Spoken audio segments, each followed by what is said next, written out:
Hello everyone, एक बार फिर से आप लोगों का स्वागत है आपके अपने YouTube channel theory of law पर। और मैं एडवोकेट गौरव आप सभी का स्वागत करता हूं। तो गाइस, आज हम डिस्कस करने वाले हैं इंडियन पार्टनरशिप एक्ट में सेक्शन 28। जी हाँ, holding out most important topic है, होल्डिंग आउट। चलिए अब हम बेसिक देख लेते हैं ये होता क्या है। जैसे कि अभी हमने पढ़ा था सेक्शन 4 में इसकी डेफिनेशन दी गई है कि पार्टनरशिप जो है क्या होती है, कुछ पर्सन मिलकर एक कॉन्ट्रैक्ट करते हैं कि जो प्रॉफिट होगा हम उसे शेयर करेंगे, है ना। और जो बिजनेस है वो उनमें से सभी रन करते हैं या उनमें से कोई एक रन करता है, वो सब क्या हो जाते हैं, पार्टनर हो जाते हैं जो कॉन्ट्रैक्ट करते हैं। लेकिन सेक्शन 28 हमें बता रहा है कि कब कब हम एक अननोन पर्सन को भी फर्म में पार्टनर मानेंगे, कब कब हम एक सिंपल पर्सन को जिसे पार्टनरशिप से कोई लेना देना नहीं है, हम कब उसे पार्टनर मानेंगे, होल्डिंग आउट कब कब उसे माना जाएगा। तो हम आज ये देखने वाले हैं। तो चलिए हम स्टार्ट करते हैं। सबसे पहले हम अगर सेक्शन 28 को देखें, 28 हमें सीधा सीधा बता रहा है कि जब कभी एक पर्सन अपने आप को फर्म का पार्टनर शो ऑफ करता है, या तो बाय वर्ड्स या फिर बाय कंडक्ट, यानी कि जब एक पर्सन अननोन पर्सन अपने आप को फर्म का पार्टनर शो ऑफ करता है बाय कंडक्ट या बाय वर्ड किसी दूसरे पर्सन को, या फिर कोई थर्ड पर्सन उस पर्सन को पार्टनर बता रहा है कंपनी का और वो चुपचाप हाँ में हाँ मिला रहा है, हाँ जी ठीक है ये सही कह रहे हैं, है ना। और उसके इस पर्सोनेशन पर ये जो उसने अपने आप को फर्म का पार्टनर बताया या फिर पार्टनर बताने दिया, और एक अदर पर्सन है वो उसकी बातों पर विश्वास करके कंपनी को लोन दे देता है या कुछ पैसे दे देता है, तो फिर क्या होगा, जिस पर्सन ने झूठ बोला था वो पर्सन लायबल हो जाएगा उस पर्सन के लिए जिसने कंपनी को पैसे उधार दिए हैं। ठीक है गाइज, यहाँ पर उस पर्सन के लिए वो लायबल हो जाएगा और फर्म का पार्टनर माना जाएगा। फॉर एन एग्जाम्पल एक एग्जाम्पल देता हूँ, मैं हूँ और मेरा एक पर्सन है ए, उसकी बहुत अच्छी कंपनी है और मैं भी एक रेप्यूटेड पर्सन हूँ। तो मैं उसके पास गया, लेकिन उसकी फर्म उसकी जो कंपनी वो लॉस में चल रही थी, मैं उसके पास गया, उसके क्रेडिटर आए हुए थे, तो उन्होंने कहा भाई ऐसा तुम हमारे पैसे दो, भाई हमारे पैसे नहीं दे रहे हो। तो उसने कहा देखिए ये गौरव है, ये भी मेरी पार्टनरशिप फर्म में जुड़ने वाला है। तो मैंने भी कह दिया हाँ भाई मैं भी इनके साथ ऐड ऑन होने वाला हूँ, ठीक है भाई मैं भी इनकी हेल्प करूँगा।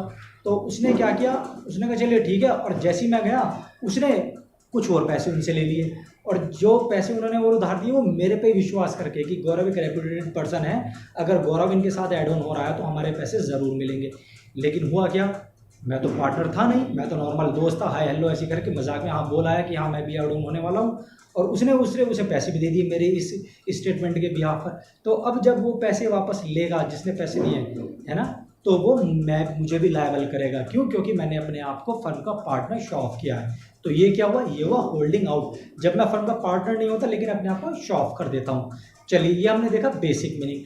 अब हम देख लेते हैं कुछ केस लॉ जो आपके प्री में कहीं ना कहीं पूछा गया, और जब तक आप मेंस के होल्डिंग आउट अगर आपसे पूछा गया आंसर में नहीं डालेंगे तो आपका आंसर कंप्लीट नहीं माना जाएगा। सबसे पहले हम देख लेते हैं इसके अंदर क्या होना चाहिए, व्यपदेशन होना चाहिए, इंड्यूसमेंट होना चाहिए, और वो कैसे होगा, टू टाइप से होता है, बाय वर्ड्स और बाय ओरल, बाय वर्ड्स और बाय ओरल, या फिर बाय कंडक्ट। याद रख, सबसे पहले हम देखते हैं अगर मैं किसी को झूठ बोल रहा हूँ, किसी को इंड्यूस कर रहा हूँ, तो कैसे, बाय वर्ड्स या फिर by oral. For an example, एक पर्सन कंपनी में मैनेजर था, कंपनी ने हायर किया उसे मैनेजर की पोस्ट पे, और जिस पर्सन को मैनेजर की पोस्ट से हायर किया उसी के नाम से कंपनी का नाम रख के उसे हायर किया, उसके नाम से कंपनी का नाम रखा, और बाहर अपना अच्छे से फ्लैक्स वगैरह लगा के बोर्ड वगैरह लगा के काम करना शुरू कर दिया। कंपनी ने लोगों से पैसे भी उधार लिए, अब जब पैसे देने की बारी आई तो कंपनी मुकर गई। अब लोगों ने क्या किया, कंपनी के ऊपर केस किया, और कंपनी किसके नाम से थी, मैनेजर के नाम से। मैनेजर को बुलाया गया कोर्ट में, मैनेजर ने कहा मैं तो कंपनी का मैनेजर हूँ साहब, मैं तो एक खुद इनका एम्प्लॉय हूँ। कोर्ट ने कहा आप एम्प्लॉय तो हैं लेकिन आपका नाम फर्म के नाम पे यूज़ हो रहा है, तो आप भी डीम्ड पार्टनर हो गए, और यहाँ पर होल्डिंग आउट का प्रिंसिपल यूज़ करते हुए आप एज अ पार्टनर डीम्ड किए जाएंगे और आपको फर्म के पैसे देने होंगे, जो भी आपके ऊपर विश्वास करके, आपके नाम के ऊपर विश्वास करके फर्म ने लिए हैं। और एक केस कौन सा था, B1 versus national bank limited 1906। याद रखिएगा, मोस्ट इंपोर्टेंट लैंडमार्क केस है, B1 versus national bank limited 1906, जहां होल्डिंग आउट किया गया है, जहां पर पर्सोनेशन या फिर इंड्यूसमेंट किया गया बाय वर्ड्स या फिर बाय ओरल। अब आती है बाय कंडक्ट। अब बाय कंडक्ट कैसे होता है, नोट कीजिएगा, मैं रिटायर्ड पर्सन हूँ, ठीक है। मैं क्या करता हूँ, रोज़ शाम को अपनी मेरे दोस्त की एक शॉप है कपड़े की, मैं जाता हूँ उसके पास बैठ जाता हूँ, और मैं जब जाता हूँ तो घंटों घंटों बैठा रहता हूँ।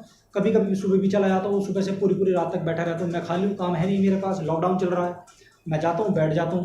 तो ठीक है, मेरा दोस्त मेरे भरोसे दुकान भी छोड़कर चला जाता है कि ठीक है तुम बैठो, तुम देखते रहो, मैं 2 दिन के लिए बाहर जा रहा हूँ, 1 दिन के लिए बाहर जा रहा हूँ। अब पीछे से जो कस्टमर आते हैं मैं उन्हें अटेंड भी करता हूँ, जो उसके नौकर हैं मेरे दोस्त के उन्हें ऑर्डर भी करता हूँ, ये ऐसे करो ये ऐसे करो। एक पर्सन आया, उसने सोचा अरे ये भी शायद इसमें पार्टनर ही होगा या फिर मालिक होगा, ठीक है। अब क्या हुआ, कुछ दिन बाद जिस पर्सन ने विश्वास किया था भी ये पार्टनर है या मालिक है, उसने मेरे दोस्त को कुछ पैसे उधार दे दिए। अब जब उसने मेरे दोस्त से पैसे उधार मांगे तो मेरे दोस्त ने मना कर दिया, तो वो मेरे पास आया, जी आपका पार्टनर पैसे नहीं दे रहा, आप मुझे पैसे दो। मैंने कहा कौन से पैसे? उसने कहा आप वहाँ जाते हो, आप बैठते हो तो आप उसके दो वही तो हो, या तो पार्टनर हो या मालिक हो। मैंने कहा मैं तो कुछ भी नहीं। फिर वो कोर्ट में गया, कोर्ट में जाने के बाद उसने केस फाइल किया, कोर्ट में मुझे बुलाया, तो फिर वहाँ पर कोर्ट मुझे लायबल करेगी। क्यों? क्योंकि मैंने कंडक्ट ही ऐसा किया। जब मैं वहाँ पर जा रहा हूँ, घंटों घंटों बैठ रहा हूँ, लोगों से ऐसा बिहेव कर रहा हूँ कि मैं ही मालिक हूँ, और उसके नौकरों पर ऐसे ऑर्डर चला रहा हूँ जैसे मैं ही मालिक हूँ। तो ये मैंने क्या किया, अपने कंडक्ट से ऐसा शो कर दिया कि मैं यहाँ तो ओनर हूँ, यहाँ पर इसमें पार्टनर हूँ। और ये किस केस में इसे लायबल किया गया था? पोल्टर वर्सेस इंसेल 1905। ये दोनों ही केस लैंडमार्क है गाइज, याद रखिएगा। जब तक इन केस को आप नहीं डालेंगे आपका आंसर कंप्लीट नहीं माना जाएगा। अच्छा, अब यहाँ से बेसिक हम देखें तो हमने क्या देखा, जब एक पर्सन बिना पैसा लगाए, बिना वर्क किए, है ना, बिना शेयरिंग ऑफ प्रॉफिट किए, है ना, और बिना कोई अदर काम किए फर्म में पार्टनर डीम्ड कर लिया जाता है ना।